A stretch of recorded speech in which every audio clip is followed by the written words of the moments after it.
So hey everybody. Hi, I'm very excited to be here. I just want to get a sense of what the group makeup is. Raise your hand if you identify as a marketer. Raise your hand, and you can raise your hand more than once. Raise your hand if you identify as a technologist or designer. Raise your hand if you're a mishmash marketer / designer / technologist. That's where I would also say I fall in. Okay, great. I'm really excited about that. We have a nice mix of folks in the room. So my name is Cait. Caitlin Vlastakis Smith is the name on my license, to be more formal. I work for a company called PointSource. We are a digital transformation and technology firm located in North Raleigh. I'm going to call out a coworker of mine, Ryan. He's our director of marketing right here in the front row. If you have questions about PointSource or want to copy this presentation, come see Ryan or myself afterwards, and we're glad to chat some more. So, who here has heard of customer journey mapping? Okay, who has no idea what the heck it is? All right, great, cool, okay. So we're gonna start with, I wanna show you my journey from the moment Chris asked me to present about 4 months ago up until today. All right, so what we have here on this side over here is an emotion scale. This is us, whoa, if I knock this thing over, that would be a record of probably the best presentation to date. So on this left-hand side, we have a scale of emotion, a sad face, to a really happy face. Across the top here, when I first learned about Triangle Marketing Club, I think it was over breakfast at Brew with Chris, I was interested. I was like, I'm gonna knock this over again, you guys. Swear, it's the NyQuil or DayQuil. God, I hope I took the DayQuil, not the NyQuil. This will end real soon. When I first heard about Triangle Marketing Club with Chris, I thought this is cool. I love the idea of people in the community getting to come to an event that doesn't cost an arm and a leg and to share knowledge with one another. And then when he said, hey, do you want to speak? I committed, and I was really excited because it feels good to commit to stuff, right? It was like, yeah, I'm going to speak. This was like 4 months ago. And as I began to, procrastinate, because, who doesn't procrastinate every now and then? This emotion began to change. I began to think like, oh crap, what have I done? I get my research together, I start building slides, and then I have this like terrified face of, what have I done? This is also called the trough of despair. If you're a content creator and you have a great idea for something, and you start it and you're super pumped, and then you get going, you're like, I'm an idiot, God. Oh, my failure. So I went down to that trough of despair, and then I had a great idea, and then it began to come together, and the storyboard worked out. And then right here, this is me like winking at you guys, because once you're actually presenting, it's never as bad as all of this actual preparing. So this was, oh yeah, and then sleep. That's my next step, which I'm really excited about too. So that was my journey. We're going to see a lot of visuals sort of like this, not just like this today. I'm a very visual person. Give me a block of text or a bunch of words verbally, and I will not remember what you said or what I read. It really helps me personally whenever I see visuals. And visualization is a founding element of customer journey mapping. So I want to show you guys a fun visual. I don't know if you'll be able to see it all, so I'll try to read it to you. If you've heard of Marty Neumeier, he wrote the book, The Brand Gap. He wrote this book about a decade ago, and it's still relevant today, I think. He talks about branding, and how branding is not a logo, it's not a tagline, it's not a color. And that a lot of marketers and advertisers kind of have it wrong. So the way he describes marketing, in some cases, is it's a person saying to another person, hey, I'm a great lover. Or, hey, I have a great service. Or I make this great thing. Sound good? And PR can sometimes turn into this. This is a woman saying to her friend, hey, trust me, he's a great lover. You're whispering secrets to someone else and passing along your message that way. Advertising, and again, this is bad marketing, bad PR, and bad advertising. Bad advertising is someone just saying the same thing over and over and over again and ramming it down your throat. The mental model I have is when I'm trying to read an article, those sliding ads that go down the page with you as you scroll. That, to me, Rob's laughing because he likes that stuff. Drives me nuts. Rob's a former coworker, so I can call him out in public, right? All right, now branding. Marty says, this is a great visual of what branding actually is. This is someone saying, I understand you're a great lover. And I want to read his definition because I think it's really on point. He says, a brand is a person's gut feeling about a product, service, or organization. So a brand is a feeling. I decided to expand on this visual a bit because it's still 10 years old. I modified it. Now experience. This is experience, right?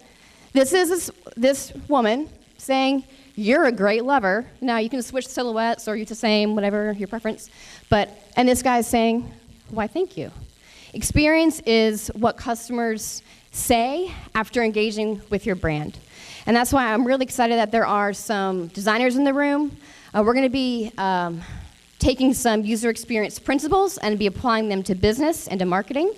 There's also another former coworker of mine. I'm going to call her out. Her name's Cait Kaplan. She works for the Nielsen Norman Group. I have some of her research up as well. So I'm super excited. I also love Monsters, Inc. I don't know about you guys, but that is one of the best, yeah, I got a cheer in the back, one of the best Pixar films. And I thought this quote was super relevant.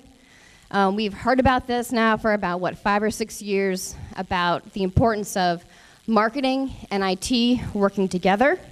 There's a lot of data about how they have so many differences, different motivations, different needs, different challenges.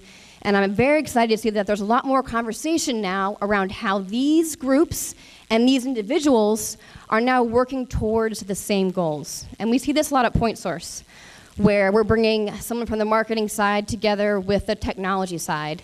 And when you realize they actually have very similar challenges, but in very different contexts. Now you can pick, who wants to be Sully. I don't know if that's like the technology side and Mike is the marketing side. You can I would choose Mike. I think Mike's pretty funny. All right, so I want to share just 2 quick stats with you. One over here by McKinsey, 25% of customers will defect after just one bad experience. Isn't that a little high maintenance? Isn't that a little bit high maintenance? I remember back to school shopping when I was a kid. I would go to JCPenney. This place was nasty, you guys. It was not taken care of. Dirt, the floor had stuff on it. There was a lot of trash in the stalls, in the changing rooms. It was impossible to find somebody to actually help you, but it didn't matter. That's where I got my kids for back to school. Back to school shopping was always at JCPenney. That was a long time ago. That was 25 years ago, when we had much less choice. God, I just really had an immense feeling of sadness when I said 25 years ago. God. We have a lot more choice today, and you guys know this as marketers. But we're working in a very interesting time where every organization, nobody has it right.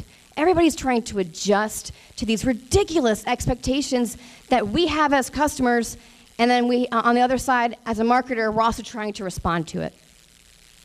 This is a stat from a study that we did at PointSource with about, Ryan, 300 different people. It's in supply chain, insurance, and retail. And it's out of these participants, only 51% said that their organization addresses specific pain points across all channels, platforms, and devices. That's not good. That's not good. Right? But it's really hard to do whenever devices are always changing. You can always have a better platform. There's a new channel every day, so how do you keep it all straight? One tool, and one way to do that, is through journey mapping. Hold on, you guys. I'm going to get my... How was that volume? Did that sound good? the sound of me opening up a cough drop. So journey mapping, and I want to be clear here, that journey mapping is simply a tool. It is a tool to help us understand a situation from someone else's point of view. It is a tool to help us understand our customers. And a tool is only as powerful and as good as a person using it. So if you go on Pinterest or go online and Google customer journey mapping, you'll get a lot of great, fantastic, beautiful visuals. And I'm going to say many times throughout this talk that the visual is not the point. The map, the pretty output, is not the point. It's the process of actually pulling together your colleagues and outlining what your customers are experiencing from start to finish. This visual, I pulled this from the Nielsen Norman Group. It's a very simple little sketch of what a journey map can look like. It's simply mapping someone going from point A to point B and documenting their actions, emotions, and what they're thinking.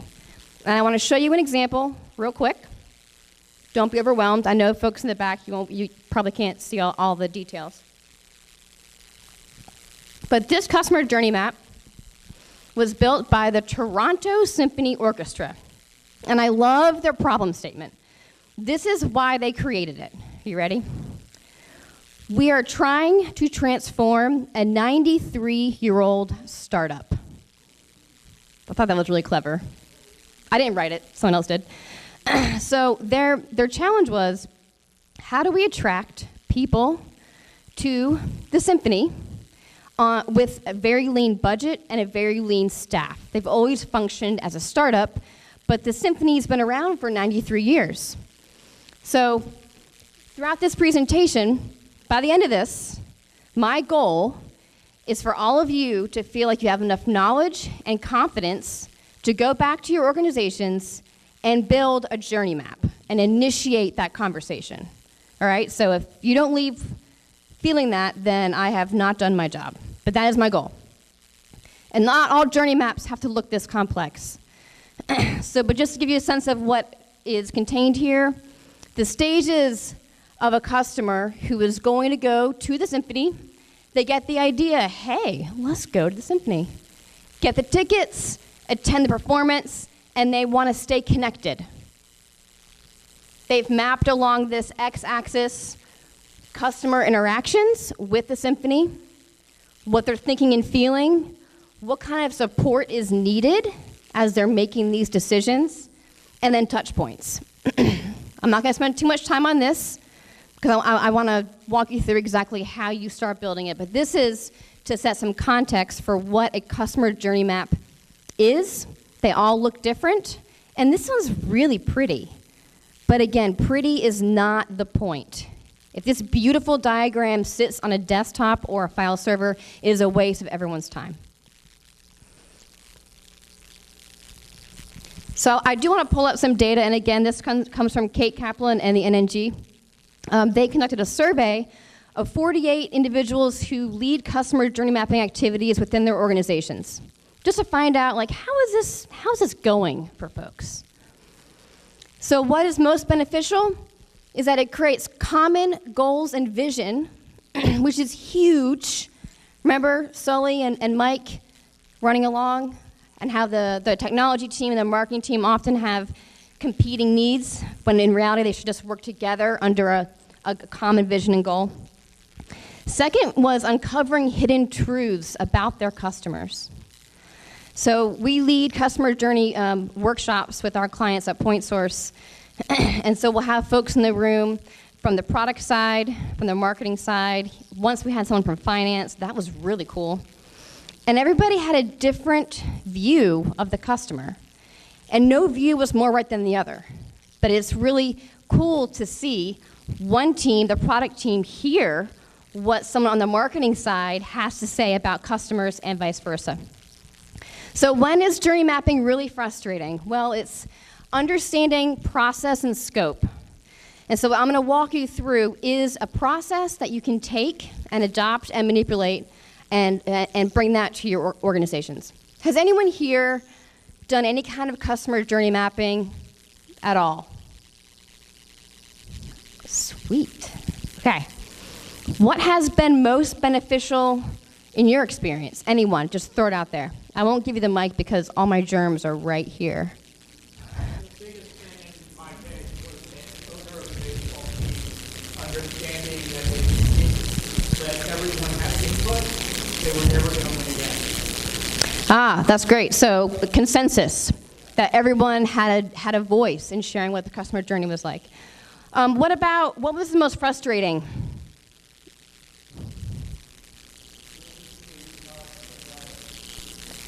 Ah, that's great. Was that, so the feedback was no two people use the product the same way.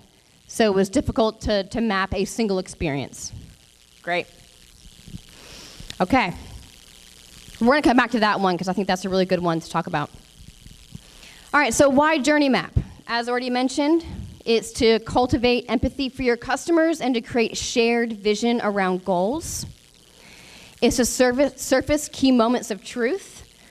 So in the previous slide, there was the mention of hidden truths. So you may think that there's a certain moment in time whenever your customer really engages with your brand, when in reality that may not be the case. It highlights opportunities for content creation, ways that you can ease friction. Who's a content creator here? Great. Isn't it? It's super difficult to figure out which content is going to make the most sense for your audience at which point in their journey. That's not an easy task. But you guys can do this. I did a little dry run at PointSource last week. I'm just going to confess, guys.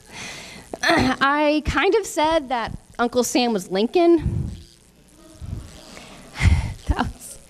Yeah, it was a good day, but that was probably the roughest part of my dry run was saying, hey, there's Lincoln pointing at you saying you can do this.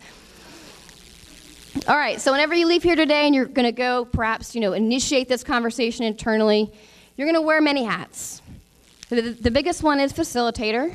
So you're taking a lot of different opinions about the customer and bringing it all together into a conversation. You're a researcher. Whenever you're doing a journey mapping activity, it's always best to have true customer research with you so that it's not purely based on assumptions.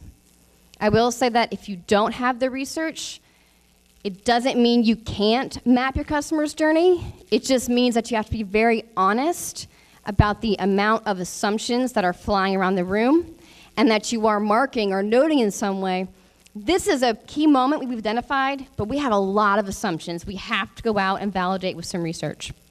You're an interpreter. So sometimes if somebody from marketing is saying something and then someone from sales and then somebody from the technology side, they could be saying the same thing but speaking a slightly different language. You're asking a lot of questions and then you're punching a lot of holes. So this activity is really powerful because it does create a safe space for you to reveal to your colleagues that maybe you don't know your customer as best as you thought you did. Because it's really hard to, again, remember, we're super high maintenance now. Our data is everywhere. It's not easy. So we're going to go through 8 principles. The first 3 is all about preparing. So how you prepare for a journey mapping activity. First and foremost, we'll talk about how to state your intent. We talked about bringing research to the table, and then the importance of getting the right people in the room. And I love this quote by John Maxwell. He said, "People are persuaded not by what you say, but by what they understand." And so whenever you pull your team together and you journey, map the customer journey, you're not just telling someone, hey, our customers do this and this and this, and that's where our challenges are, and let's fix it. You're doing it together, and you get so much more buy-in, to your point about consensus. And just a pro tip, whenever you're doing this activity, I suggest either a whiteboard, definitely some cookies, because cookies make everyone feel open and happy and just joyous in general. Post-it notes and some paper. So let's start. If you're like, this sounds awesome, I want to go and lead a journey mapping activity within my organization, I see how it's important. First thing you do is state your intent. So whenever you journey map, you are looking at the experience from somebody else's point of view, right? So you're essentially wearing their glasses. Is it a particular prospect group? Is it a new customer? Is it a legacy customer? Is it somebody who has previously stopped using your product and you want to re-engage with your product? Who are you studying? Who is your subject? So identify the who. And then you need to figure out, what's that point A to point B? Are you looking at how this prospect engages with your brand from the very moment they hear about you all the way through to becoming a customer, all the way through to that loyalty loop? That's awesome, and I suggest it. Sometimes that scope is just too grand. What if you have a product that helps bring new patients on board for a hospital? So maybe you're just looking at the onboarding experience. What is that onboarding experience like? Another example is maybe it's the registering for an event, something even smaller in scope. So establishing up front what you're studying and that scope is really helpful to get everybody in the room understanding that you're focusing on one particular moment in time. You can adjust that scope whenever you need to, but make sure and clarify that up front. That's been one of our biggest challenges at PointSource. We work with some very large software clients with some very complex products. And sometimes we start really wide and look at it from the moment they become a customer, the many ways they engage with the product, and then beyond that, how they continue to engage with the company. That's super broad. But then we have to get really narrow, and it's just about one particular feature. So stating that scope up front is really important. And this is all to help you do what? So what is your business goal? Is it to reduce churn by X%? Is it to increase new licensors by X% by September? Identifying what you're working towards from a business standpoint is very important. Otherwise, this journey mapping activity can get a little bit crazy and outside of scope. Again, if you know that onboarding patients is a key problem and you're losing people that way, then maybe your goal is to uncover the many ways in which we can improve the onboarding experience. Something else that is helpful to just note up front, as we already talked about, and this is a fun little worksheet that we try to, at PointSource, fill this out prior to one of these activities with our clients. Make sure and identify, again, say it up front, are we using research or are we using assumptions? It's okay if they're all assumptions as long as you're honest about it. But ideally, you've done some qualitative research, you've actually talked to your customers, and you're bringing that to the table. It's also great to note your stakeholders. So who all is in the room? Who is part of this activity with you? This is really important because they can help take the insights from the journey map deeper into the organization. So that's prepare. And speaking from personal experience, this is where I've messed up before, where I think just getting people in the room and saying, hey guys, let's talk about the customer experience, let's map it out. Things can go really off track when you haven't established why you're doing this activity in the first place. All right, next, the map. And I was gonna sing the Dora song for anybody who has a kid, because I can't say that word without wanting to sing, where the map, where the... I won't sing with my sickness. Otherwise, I would definitely sing for this group. All right, so mapping. This is the really fun part. So you've got your people in a room. You define the persona, right? So you've figured out what point of view you're looking at this experience through, and you plot the experience. So we're not going to talk very deeply about what a persona is, but it's a necessary step before mapping a journey. So very simply, a persona is a representation of a unique behavior profile. A common mistake that I've seen, that I've also experienced, is associating a persona with a job title.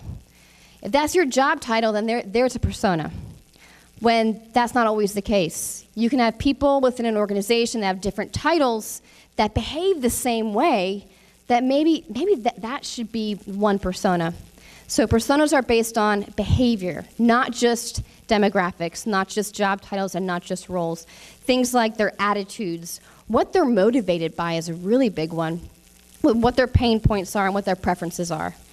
I love these glasses because they have terriers on the end and they're just so ridiculous.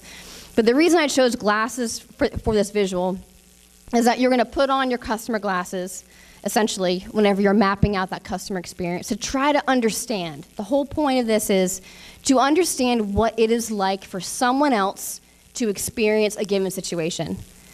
It's easy to say that, but we're all human. We have our own biases. We have our motivations. It's really tough to put that aside to try to understand things from someone else's point of view. We have a tendency as humans to assume others are just like us, and we know that is not the case. So that's why we have the terrier glasses on there as a reminder. So at PointSource, we define these personas with our clients before journey mapping. And there was a bunch of just things up here that I want to just show you quickly. This crazy little whiteboard here is us just mapping out behaviors for different persona groups and putting them on a scale. Over here, we actually, as an activity, had people put up Post-it notes and answer questions like, what keeps X persona up at night? What motivates him or her at work? And what is their biggest barrier throughout their day? And we just threw all the Post-it notes up on the board, and then we grouped them. So for example, in this case, it's locating a sample, data entry, scheduled timelines, and stress. That's one way you can get a room rallied around behavior and not just a job description, by talking about what keeps them up at night, what motivates them during the day, and what their biggest pain point is. And then I pulled this quote from actually another former colleague of mine. He uses to say this all the time, and I love it. If you don't talk to your customers, how will you know how to talk to your customers? That's almost like so logical that it makes my head spin a bit. As a content creator myself, in the past, I've felt like I had a really great idea. Again, think about that whole trough of despair that comes into play. I'll start doing something, and then I'll realize gradually that, wait, who's going to be reading this? When are they going to be reading this? Are they going to be on their phone? Are they going to be waiting for an appointment? What is the context for the person who's experiencing the content that I'm creating? And that's a really important question to be asking as a content creator. So I want to show you just a few examples of some personas I pulled from the Disney Channel. I want to be really critical because it's fun to be critical every now and then, right? These personas are awesome because I love how they've pulled out a quote to really try to understand what this person may be thinking or feeling. They've mapped out their device preferences, really important. Again, this is for the Disney Channel. They went ahead and mapped out some features that they think is relevant to them. There's some basic demographic data. But I read some of the background for these, and this is all based on reading a bunch of reports. Again, that's really great start, but no primary research that I know of. Disclaimer, because I know this is being recorded. If you haven't talked to your customers, building a persona is great, but it's an assumption exercise. And if it's based on secondary research, that's also great market research, but you have to talk to people. And this is also a little bit heavy. Personas are really beneficial in being useful for a variety of folks within the organization, but if they're super heavy and weighted, what are the chances someone's going to actually read them, right? Here's one from someone else that some random website I found. Super simple. Persona with a quote. They've mapped some basic behaviors. This is on behalf of an art dealer. Some behaviors, needs and goals, some quick demographics. And I don't know the background for this one, but if this is based on true conversations with customers, then this may be even more valid and useful than these really pretty ones. I don't know. It really depends on the quality of the research that goes into the personas. So a few things before we move on to actually plotting that journey for a persona. I would recommend always starting with less whenever you're building personas. It's really easy to throw everything into a persona sheet just to get it all in there. Think about what matters the most to your organization and to your team and only highlight that. Embrace imperfection. The point of personas and of journey mapping is to not, again, create a beautiful output. It is to begin capturing what you know and to be iterating on that continuously. Evolve these as you learn, and then as always, just keep learning. So this is just a quick template that we sometimes use with our clients. If they have not done any research, like that's okay. We'll call these Proto Personas. We'll sketch them out really quickly. Name, sketch, a quote, their motivations, needs and pains, again, a really big one, and some basic demographic information. All right, so we have our persona. Now, plotting that experience. Has anyone heard of David Gray? David Gray?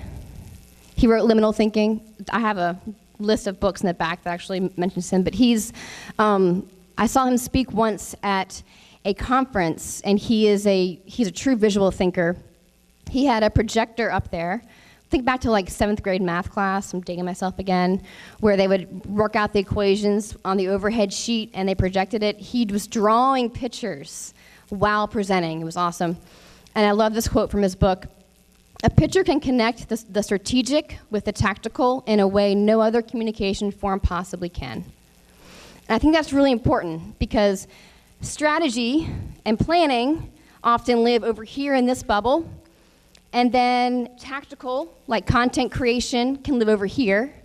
And sometimes there's this huge gap in the middle where all that great planning and all that strategy and all that research does not get applied to actual execution. And journey mapping can help with that, and it can connect those. All right, so we're going to plot our experience. You guys ready? Yeah, thank you for the woohooers in the room. All right, so we're going to get out our worksheet, and we're going to start with, we want to understand what it's like for, who's our who, the who. So there, we have our persona. This is a sample template that I'm going to show you guys. I want you just to see how it builds. All right, next, we've already defined, we're going to help customers. We want to understand what it's like for X customers to do what, right? This is where we're defining our scope. So we're going to first define our X-axis. So this is the persona's movement through time. This is a sample template I'm showing you. Discovery, research, commitment, retention. So this is kind of a wide view. You can go wide or narrow. Again, think about our other possible scenarios. That could be onboarding a new patient or optimizing the event registration experience. You can pick your scope. But that defines your X-axis across the top. Now for your Y-axis. And this is where journey maps vary a lot, and that's okay. They should. The Y-axis is what you want to actually capture as a group. So perhaps it's what the persona is thinking and feeling, what they're doing, and in our case, at PointSource, we care very much about what devices they're using because we're actually building the applications. So knowing the devices is very important. But you can also map other things like content, channels, touch points. Something that I used to work at Centerline, we would always capture here content consumption. So what people are currently consuming, and then other opportunities to create content and place it in their path. So you have your X-axis and your Y-axis. And then as a group, you fill in the guts. And I'll tell you from experience, the hardest part is mapping out your axes. And the most fun, at least I think so anyways, is whenever you're with a team of people, you're passing out Post-its, and you're having people contribute to filling out the guts of this map. Here are a few examples. I'm showing these to you because they're different, and that's important to note again. Here's one we created at PointSource. See how our phases across the top? We have initiation, understanding, getting data, doing, closure, waiting. We've also captured along our y-axis challenges, touch points, problems, and methods. That was important to our client, and that was important to our project. So that's why we chose those for our x and y-axis. This other organization, I don't know who they are. I also can't pronounce that. Preact? It's like the rural juror. That's a Tina Fey thing, I think. So Preact, what they cared about mapping was life cycle stages. So pre-sales, onboarding, education, and support. And what they thought was important to capture was touch points and scorecard and frustrations. I'm really glad they captured frustrations. Again, that's helping us understand what our customers are really feeling and what they're doing and where we can help them. Again, different maps, different focus. So at this point, you've only seen nicely designed customer journey maps. I want to show you what it really looks like. And it's this. Like, this is customer journey mapping. Like, truly, it's a messy process, and it's supposed to be messy. And it's supposed to sometimes create conversations that have to be, my favorite, parking lotted, i.e. Distracting from the conversation and requires a different closed door conversation, especially if you're talking about people from the technology team and maybe the product team. But this is what it looks like, and this is what we did for a client of ours. And yeah, this is a huge mess, but let me try to explain it. Across the top here, we have rollout, implementation, use, evaluate, renew, and again, it got kind of messy. After you renew, you go back to implementing this technology solution, so I kind of like snuck the arrow in there. Along our y-axis, we were mapping it the way that I talked about, thinking, feeling, doing devices, right? That's how we started. And then we realized, because of the conversation, it was actually more important for us to understand when different personas interacted with one another along that journey. We're talking about a complex software solution that requires people who can implement it, people who update it, people who buy it, people who actually use it. And so it was important for us to map what those journeys were and identify key moments of friction with how these people actually interact. And that's why I've labeled here the yellow sticky notes where people in the room were documented a combination of activities and what questions the persona was asking. And then in hot pink are the critical moments of need. So this is what it actually looks like. And like I said before, make people right. We're up here, this is a presentation, I'm talking to you. This is actually not my preferred way of talking about journey mapping. I prefer us to have a day, maybe two, and we can actually workshop this and do it together, make it a conversation. And a good way to do that is to put Post-it notes in an executive's hand, and then slide a pen across the table, and then you start the timer, and then people start writing. And it really is so inspiring. This is why I love doing this with clients and why I love my job. It's because you get to hear the opinions from people at different levels in the organization who maybe never communicate, and then you realize that great ideas come from everywhere. And we know that in theory, but getting to see this in action is also pretty awesome. All right, so here are two more quick examples. Again, this one, oh, it's so beautiful. I don't know who created this, UX 360. So they've got their phases going across the top. They're mapping actions, thinking, feeling, expectation ratings. Really cool little graph here. But again, this map is more valuable if this was created collaboratively, and if that was created in a silo, say it was a designer who, this is my personal experience, sometimes I just want to put my headphones on, get behind my monitor, and not talk to anybody, right? I'm an introvert by nature. So I have in the past decided, you know what, I'm going to just map this journey on my own based on what I know. Yeah, that was a bad idea, because I got no buy-in. People said, really pretty document, thanks. And then it was left on a desktop, and it was just another pretty output. This messy thing, I don't know if I pulled this from PointSource or online, but this could be a more valuable activity and a more valuable output if this is done collaboratively and if there's insights and action that come from it. And that's our last step, is talking about the insight and the action. And it's super important because if you get everyone together in a room, you map a customer journey, you all realize you've learned so much about customers, you've built some consensus, and you walk away and no one does anything, then again, you just kind of, you didn't waste everyone's time, but you almost did. So it's really, really important to get to that last phase of capturing those insights. So we're going to talk about what to do after you map. We're going to first locate the pain, surface the opportunities. This is where content creators, especially, this is where I think you'll find it very interesting. And then assign action and ownership. Here's another example of one of our journey mapping exercises.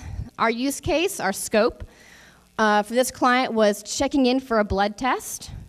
So we have all these crazy Post-it notes. Along the bottom, we just started writing on Post-it notes pain and frustrations. Everyone in the room wrote it, stood up and shared it, and just plotted up on the board. Then during a break, and this is where things get really cool, especially if you love information architecture and finding themes and patterns, we found just that, a lot of themes and patterns. So we found out, checking in for a blood test, a big concern was maybe not even just the fact that you're going to get a needle in your arm, but it's how much is this going to cost me? Ease my fears of actually getting to the place to get the drug test. As a content creator, we're thinking about, wow, I could be helping people with those problems and with those pains. Why must I? A lot of why must I questions. We have a lot of those questions with healthcare, right? Why must I fill out another form? Why must I talk to insurance here and here and here and here? And how can this be easier? There's a lot of opportunity for us to remove friction. I know that's the topic next week, and I think it's a really awesome topic. Focus on identifying and removing friction for our customers. So I want to show this because I love the backstory behind this. Talk about locating pain in the customer journey. Again, go onto Pinterest, type in journey maps, you get all kinds of gold. This was actually created by an intern, Marie Chung. She was asked by her employer to build a landing page to register for something. And she was like, sure, I can do that, but I need to understand what the customer touch points are prior to that landing page and after to figure out what makes the most sense to go on this page. Pretty awesome, right? So she mapped out the customer journey through what we talked about, doing a holistic exercise, did some contextual inquiries with customers, did some research, and then she's highlighted critical moments of pain here. Once you highlight the pain, you can find a lot of opportunities to, and I hate saying this word, you guys, but I gotta use it, to innovate, right? Where would maybe an Alexa skill be more relevant than creating another website? You know, there are a lot of new technologies coming out. How can we begin interjecting that into the customer journey if it's relevant and if it actually eases pain and friction? All right, so that's one of the questions that we'll be asking ourselves. I need to know. When you guys were in school, did you have, like I said before, the overhead projector with the sheets that go on top? Okay. God, I just love that. That's why I loved geometry. Geometry was the best, Miss Harris's class, because she would put projector sheet on top of projector sheet and show how all the patterns work together. So think about your customer journey map as the bottom of your projector, and you're going to overlay your projector sheet and ask the question, how can we reduce friction? And then you can just circle it, just like back in school. Identify those spots where there's a lot of friction. Where can you simplify? Where can you clarify things? Maybe it's something as stupid, simple as collapsing a few fields on a registration page. Instead of, we need to create a whole new experience, it's just fixing one thing. Because you can test that before investing in some kind of full-blown larger solution. put on your next overlay, and ask the question, what areas are ripe for disruption? So where is AI maybe applicable? What about, again, Alexa and conversational interfaces? What about a VR, AR experience? If you're, AI is a hot topic now, I know, but one of the best examples, I don't know why I'm talking about Pinterest that much. I don't even really use Pinterest. But in preparing for this presentation, I finally discovered that amazing feature on Pinterest that uses artificial intelligence where you draw a box over an image, and instantly Pinterest pulls up every possible matching image in their entire database of photos that matches what you just highlighted. Holy crap, you guys, it's amazing. You've got to try it. I found it by accident, and then I read an article, and it's like, apparently this is old, like a year old, but that's one great example of AI. So again, put your overlay on top of your map. What opportunities are ripe for disruption? And where can we harness customer data to serve them better? Where does automation make sense? Where can we personalize? And the last one, I think this is one of my favorite as a content creator. Where will specific content and messaging make an impact? All right, so we're investing a lot of time, a lot of budgets, a lot of brain power in content creation, and sometimes it doesn't just feel like you're just like throwing paper out in the wind and saying, someone please catch it, right? So if you have your customer journey map and identify your key pain points, think about what content you can create to help ease those pain points. Where should you be customizing calls to action? How can you be connecting customers from one piece of content to another, and then maybe even to register to then capture their information? This cough drop's lasting a long time, guys. This is, I gotta say, Sucrets, you're not a sponsor, but you're getting some airtime. All right, last but not least, assigning ownership and action. This is really important. It's really hard to do, and sometimes can be very uncomfortable. Hold on, guys, just caught my teeth. There we go. Don't worry about it. Got it. Again, this is why I prefer workshops, so then I can turn my back and pick the food out of my teeth and stuff. Thanks for laughing, Kelly. I appreciate it. All right, so assigning ownership and action. So this is the orchestra map that we saw earlier, right? So they've done a great job of mapping out the actions, the thinking, the support, the touch points, and highlighted here at the bottom, and I love this, within the map, they've actually listed out the opportunities that they have. So they've identified, well, here, this makes sense for maybe a mobile app. There's issues with the purchase path here. There should be more data-driven targeting based on behaviors here. There needs to be some acquisition optimization at this point. They've actually mapped this stuff out within their journey map, and I love it. I think it's awesome. There's more than one way to do it, though, of course. So if you are in a large room, you saw those messy, crazy sticky notes, sometimes that is what your journey map is until you can nicely outline it later. What we like to do, and will continue to do, is in those journey mapping sessions to make sure you are capturing opportunities. So you can capture these on a note card, you can capture them on a whiteboard, but then make sure you capture them. So the what? Maybe you identified while you were journey mapping that there's a big issue with this registration section, so that's an opportunity. How are you going to measure the impact of fixing and improving that? That's what the business cares about, obviously, the most. What's the next step? And then who's going to own it? The fun question where sometimes you as a facilitator have to assign ownership of things. But again, in these conversations, opportunities are going to arise naturally in conversation, and if you don't capture them and assign ownerships and next steps, you're missing out on a huge opportunity to then apply your learnings from that journey mapping activity. All right, I'm not going to go into detail on these, but after journey mapping, sometimes this is what happens. You prioritize. You have a lot of great opportunities, but now you have to figure out what to do first and how to best invest time and effort. Maybe you've realized you have a lot of assumptions and that research makes sense as the best next step. This is most often I should just say always, because it really is always a next step for us whenever we're with clients doing this activity.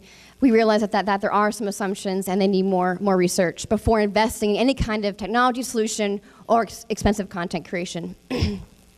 A roadmap may be a next step, and then also, like we mentioned earlier, setting up small tests or experiments. So if you've identified a point in the journey where there's a big challenge or a big pain point, maybe it's just a nuanced fix of one small thing. My final point, and I'm just going to walk through this, I think, pretty quickly, but these are two visuals from a journey mapping workshop that we led with a national staffing company, and I'm just going to show you what the conversation started as. So they're a national staffing firm. Their persona at that time was their job prospects who are looking for short-term engagements. So the ask was, build us an app to register and get people signed up so that they can apply for jobs. We're like, all right, cool, we'll do that. The journey was passive job seeker to active job seeker, and that was it. So we just started sketching, right? When in doubt, at least in my mind, just draw a line on the board and put a verb up there, and it gets the conversation going. That was some secret sauce, really, because a lot of times these conversations are hard to initiate. Just draw and write something on the board, and people start participating. So it was a very short journey map. Passive job seeker, active job seeker, and then they are placed in a job. Okay, we're done. But then we realized one of the biggest challenges for the staffing company was continuing to get new people to place for jobs, and that costs them money. So what if we could actually keep them engaged with the organization through this app and help set them up for the next engagement? So then that turned into this thing here. So they're a job seeker, and then they get placed into a job. They're a job applicant. They're an employee.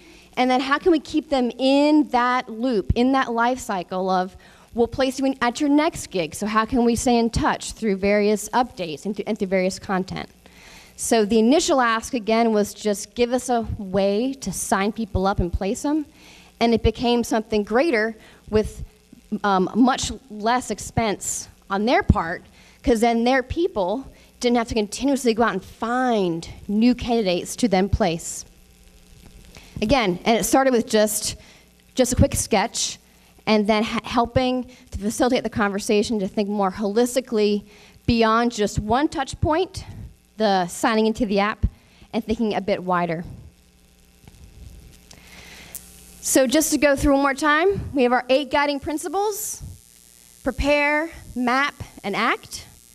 And I'll tell you again from experience, if you only focus on the persona and the journey mapping piece and don't do much of the preparing, and worse than that, don't actually take the insights and apply action, it's going to fall flat. And as marketers, it's really important to understand your customer's journey. I love this again, Marty Neumeier. He has this great visual in his book. If a brand looks like a duck and swims like a dog, people will distrust it. We don't want to be that, right? We don't want our marketing messaging to sound awesome, for our website to sound awesome, but the actual experience with our organization to be the dog's feet, or whichever one you prefer to be in that scenario. So, don't be a duck dog.